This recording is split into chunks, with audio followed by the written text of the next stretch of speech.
ජනාධිපති Barack Obama මහතාගේ cabinet මණ්ඩලයේ සමාජිකාවක වන එක්සත් ජාතීන්ගේ ඇමරිකානු නිත්‍ය නියෝජිත සමන්තා පව මහත්මිය විදේශ කටයුතු අමාත්‍ය මංගල සමරවීර මහතා සමග ද්විපාර්ශ්වික සාකච්ඡාවලට එක්වුණේ ඊයේ පස්වරුවේදී.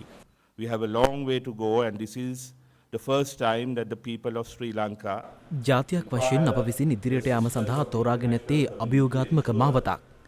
අප විසින් දිනාගත් දේ වැඩිදියුණු කරන බවට හා ජනතාවගේ සිහින සැබෑ කරන බවට තහවුරු කිරීම සඳහා අපට ජාත්‍යන්තරයේ සහයෝගය අවශ්‍ය වෙත්තේ ප්‍රථම වතාවට. අතීතයේ සැක සංකාවලින් තවදුරටත් අධෛර්යමත් නොවෙමින් අපගේ සිතුම් පැතුම් වලට අනුව අනාගතය නිර්මාණය කිරීමට අප අද මුල පුරා තිබෙනවා. There are a lot of difficult things that are happening around the world as we've seen with the attacks in Paris and yesterday.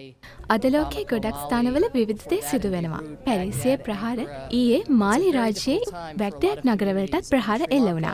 ජාතීන් රැසකට අද තිබුණේ ඉතා අපහසු කාල පරිච්ඡේදයක්. ඒ අතර ශ්‍රී ලංකාව හා එහි ජනතාව නැගී සිටිනවා. ලොවට ප්‍රබල බලාපොරොත්තුවක් ලබා දුන් ජාතියක් හැටියට ශ්‍රී ලංකාව කලක් ත්‍රස්තවාදයෙන් සමග ගනුදෙනු කළා. නමුත් අද ඔවුන් ගනුදෙනු කරන්නේ දිගු කාලයක් තිබූ සිවිල් යුද්ධයකින් අනතුරුව පවතින ඉතා අපහසු නෛතික තත්ත්වයක් සමගයි. A long and very arduous civil conflict. ඇය අනතුරුව අද සංචාරය කළේ උතුරු පළාතෙහි. උතුරු පළාත් ආණ්ඩුකාර එස් පලිහක්කර මහතා හමු වූ සමන්තා පව මහත්මිය අනතුරුව උතුරු පළාත් ප්‍රධාන අමාත්‍ය සී.වී. විග්නේශ්වරන් මහතාද හමු වී ද්විපාර්ශ්වික සාකච්ඡාවල නිරත වුණා. අනතුරුව ඇය පැමිණියේ යාපනය පුස්තකාලයටයි.